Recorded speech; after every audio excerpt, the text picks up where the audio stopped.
So ayan guys, hello, good morning once again and welcome back to my another episode of video about orchid gardening. So welcome to my channel, The Orchid TV, and this morning kakatapos lang natin mag grass cut dito. Tapos lang natin mag mower kanina kasi sobrang tataas ng damo po. Dahil nga may 5 days tayo nag-training sa matatag curriculum.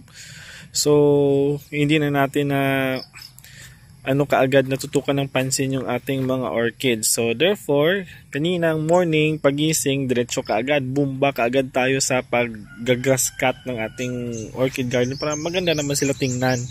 And grabe ngayon, tuloy-tuloy yung ulan, kaya medyo hindi pa sila ganun talaga na mamulaklak, pero may iba naman na nagbibigay na ng mga buds. So I believe in few months or weeks mamumulaklak na din sila. Kaya ito yung mga itsura nila kapag tag-ulan. Ayun, may butterfly na. Ayun, hello, welcome to my garden. Uy, yan na siya. Yan, ayun.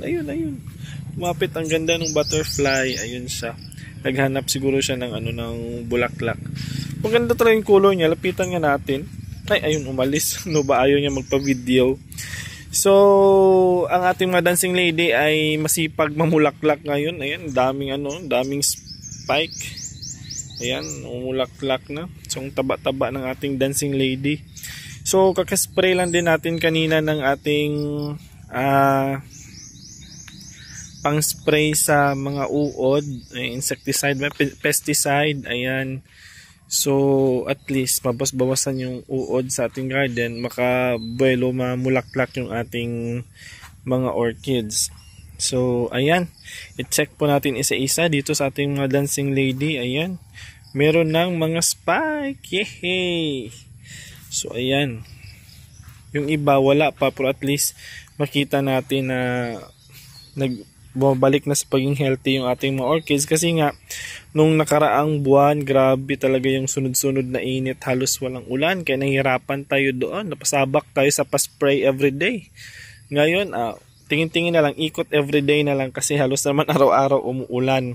Kaya medyo nagbawas tayo ng mga bunot sa puno ng ating mga orchids kasi natatakot din naman tayong magkaroon ng root rot, diba? Pag magka-root rot, syempre alam na matsugi talaga yung ating mga orchids.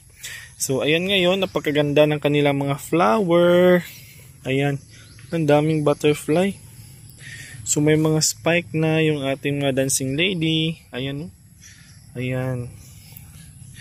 So ayan, ito maraming spike niya. Actually noon ayaw ni mama ng ganitong orchids kasi daw kumakapal, hindi naman ganun namumulaklak. Sabi ko, may diskarte dyan kung paano yan alagaan.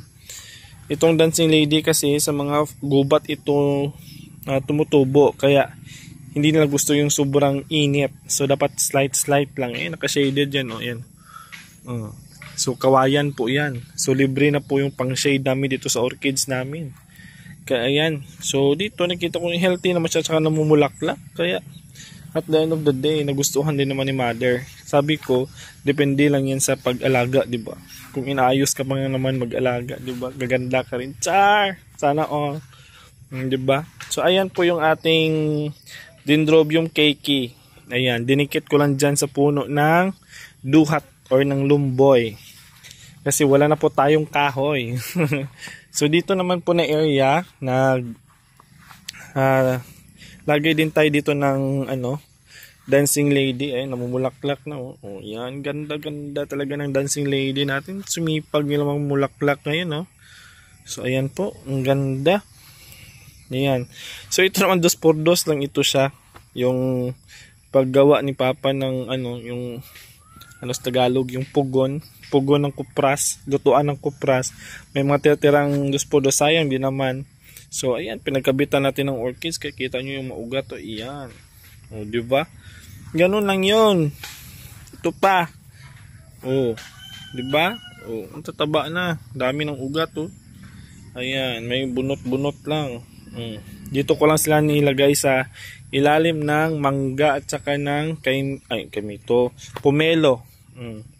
Yan, oh, 'di ba? Oh, imagine the roots. Oh, yan. Pak, ganon.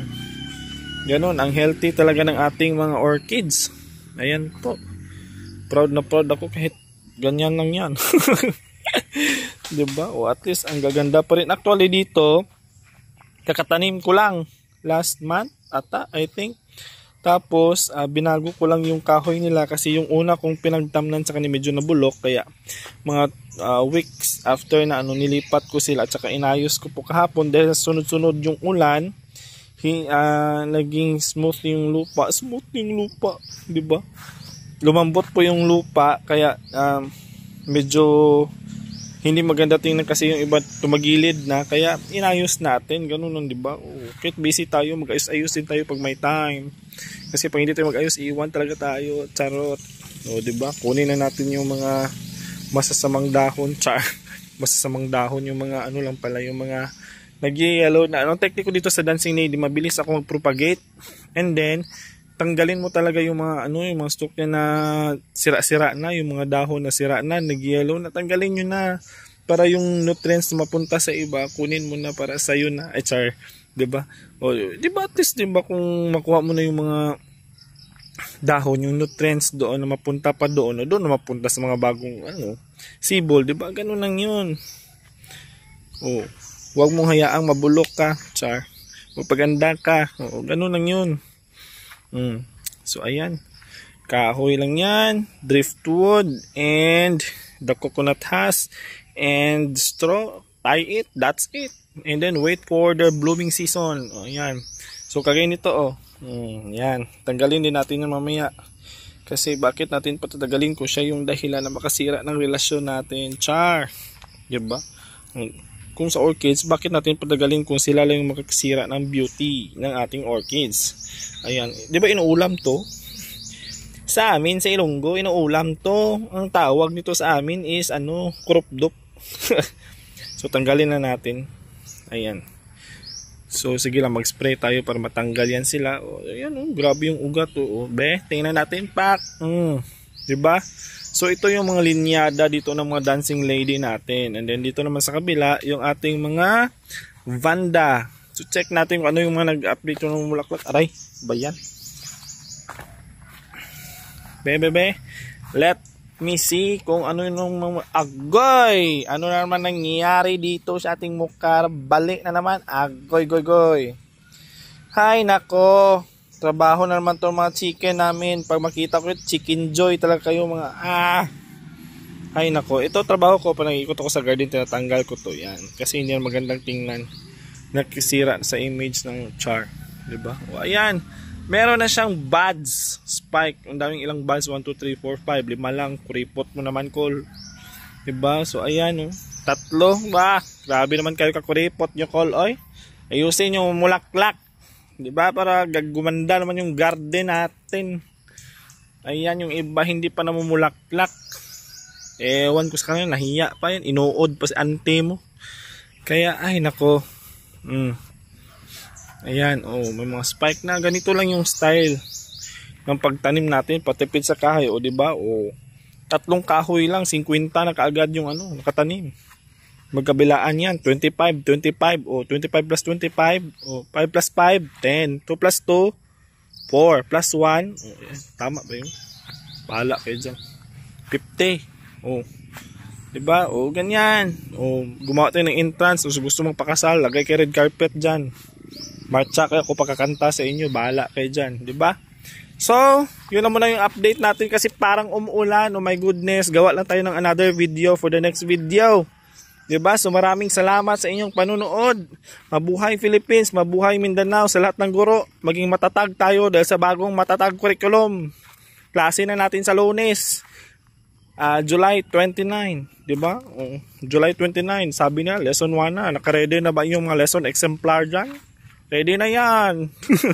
So maraming salamat sa panunood. Sunod ulit. Please don't forget to like and subscribe my YouTube channel, The Orchid TV. Magtulungan tayo dahil wala tayong pambili ng bigas. Char lang. So mabuhay. Paalam.